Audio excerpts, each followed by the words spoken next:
অনুপ্রেরণার আরেক নাম থটস অফ বিল্লাল ভাই। আপনারা সকলেই জানেন এই থটস অফ বিল্লাল ভাই কোথা থেকে উঠে এসেছে, কোন জায়গা থেকে উঠে এসে আজকে সফল একজন কন্টেন্ট ক্রিয়েটর হয়েছে।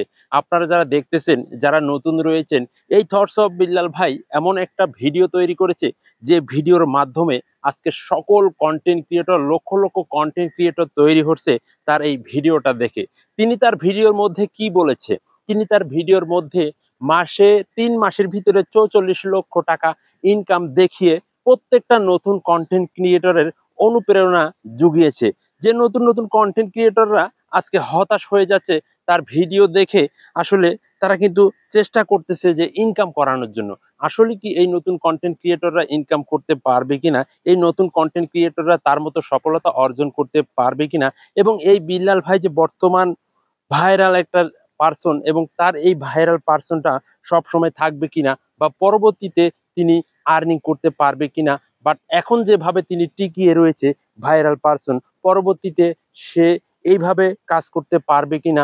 আসলে আমরা কিন্তু অনেকেই দেখি যে এখন বর্তমান যে ট্রেন্ডিং রয়েছে থটস অফ বিল্লাল ভাই, তো এর আগেও কিন্তু অনেক ভাইরাল পার্সন ছিল, তারা কিন্তু একদম ডাউন হয়ে গিয়েছে। তো এই বিল্লাল ভাইও কি ডাউন হয়ে যাবে? আপনাদের যে প্রশ্ন রয়েছে, কোথা থেকে এই বিল্লাল ভাই উঠে আসলো? আপনারা সকলেই জানেন যে একজন হোটেল বয় থেকে বর্তমান সফল কন্টেন্ট ক্রিয়েটর। তো এই বিল্লাল ভাইকে নিয়ে কিন্তু আপনারা অনেকেই আলোচনা সমালোচনা করতেছেন, যে আলোচনা সমালোচনা অনেকেই কিন্তু তাকে, বাট অনেকেই কিন্তু তাকে, আপনারা যে কথাগুলো বলতেছেন, অনেকেই কিন্তু তাকে নিয়ে রোস্ট করতেছেন, অনেকেই তার বিরুদ্ধে কথা বলতেছেন। কারণ তিনি এক ধরনের অহংকারী, আপনারা অনেকেই বলতেছেন সে অহংকার।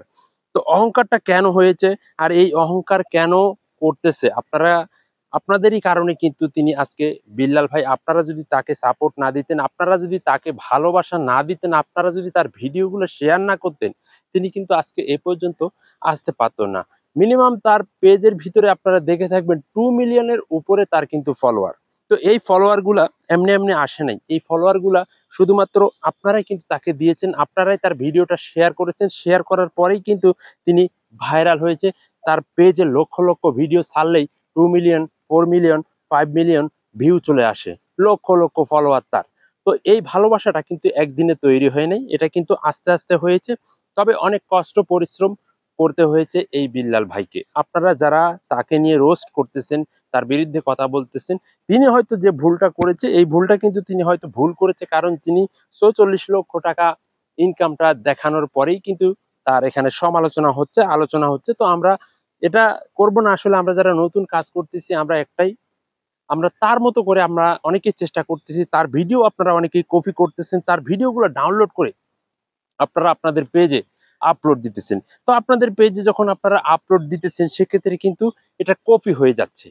কপিরাইট ভিডিও কিন্তু আপনারা অনেকেই আপলোড করতেছেন। এই কপিরাইট ভিডিও একজন আপলোড করেছে, সেই ভিডিও আপনি ডাউনলোড করে আপনার পেজে আপলোড করলেন, সেটা কি হবে?